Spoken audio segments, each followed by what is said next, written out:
আজি 1 বহাগ। আজিৰ এই বিহুৰ দিনটোত দেৰিলৈকে শুই থাকিলে মনটোতে যে কেনেকুৱা লাগে। ৰাতিপুৱা 4টা বজাতে উঠি সোনকালে ঘৰৰ কামবোৰ শেষ কৰিবলৈ চেষ্টা কৰিলোঁ। ঘৰৰ ডাষ্টিং, সৰা মোচাৰ কাম, বাহিৰৰ পৰা ফ্ৰেছ ফুল আনি সজোৱা, এই সকলো কাম শেষ কৰি গা ধুই ল'লোঁ। গা ধুই পিন্ধিবলৈ ঠিক কৰি থোৱা মেখেলা চাদৰ পিন্ধি ভগৱানৰ ওচৰত সেৱা ল'বলৈ ধূপ ধূনা চাকি ঠিক কৰিলোঁ। গোসাঁই ঘৰটো যোৱাকালিয়ে ধুই মুচি কাচি পৰিষ্কাৰ কৰি ৰখা হৈছে।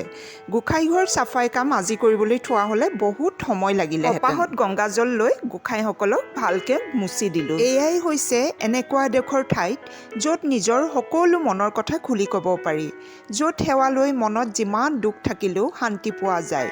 এই ঠাইটুকুৰাতে চাকি ধূপ জ্বলাই মনত আত্মবিশ্বাস আনিব পাৰি। মই ঘৰৰ মংগল কামনাৰ বাবে ভগৱানৰ ওচৰত প্ৰাৰ্থনা কৰি বাহিৰ ভিতৰ প্ৰত্যেকটো ৰুমতে ধূপ ধূনাৰ ধোঁৱা বিয়পাই দিলোঁ। বিহু বুলি আগতীয়াকৈ ঘৰৰ বেডশ্বীট, বেড কভাৰ, পৰ্দা যিমান ধুবলগীয়া আছিলে সকলোবোৰ ধুই পৰিষ্কাৰকৈ লগোৱা হৈছে। নিজেই চাফ চিকুণ কৰা ঘৰটোত পৰিষ্কাৰকৈ লগোৱা কাপোৰবোৰৰ লগতে মোৰ নিজৰ মতে পৰিপাটিকৈ ৰখা বস্তুবোৰ আৰু ধূপ ধূনাৰ গোন্ধই কিয় জানো ঘৰৰ প্ৰত্যেকটো ৰুমতে এক নতুনত্ব দিছে। লগতে মনটোত এক সজীৱতাও অনুভৱ হৈছে। ৰাতিপুৱা বিহুৰ চাহ জলপান ঠিক কৰিবলৈ পাকঘৰত সোমালোহি। যোৱাকালিয়ে মিক্সিত তিয়াই ৰখা চাউলৰ গুড়ি অলপ কৰিছিলোঁ আৰু সেই চাউলৰ গুড়ি দিয়ে তেলত দিয়া পিঠা বনাবলৈ চাউলৰ গুড়ি, গুড়, পানী দি আগতীয়াকৈ গুলি ৰাখিছিলোঁ। সৰুতে আইতাহঁতৰ ঘৰত খোৱা বৰা চাউলৰ গুড়ি দি বনোৱা আঠা আঠা লগা নিমখীয়া ঘিলা পিঠা হাজবেণ্ডে খাই খুব ভাল পায়, লগতে ময়ো ভাল পাওঁ।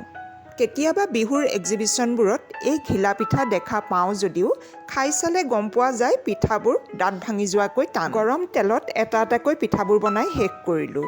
লগতে জলপান ঠিক কৰোঁতে কেতিয়ানো 10টা বাজিলে ঘড়ীটোলৈ চাওঁতেহে গম পালোঁ। ছোৱালীয়ে গা ধুই আহিলে। হাজবেণ্ড এতিয়াও বাথৰুমৰ পৰা ওলোৱা নাই।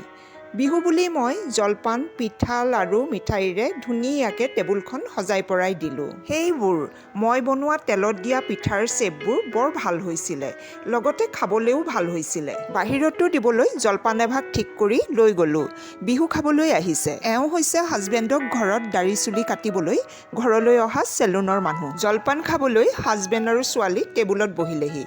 মই চাহ বনাই একাপ বাহিৰত দি হাজবেণ্ড আৰু মোৰ কাৰণেও চাহ বনাই টেবুলত বহিলোহি। এয়া হাজবেণ্ডে কি কৰিছে চাওক।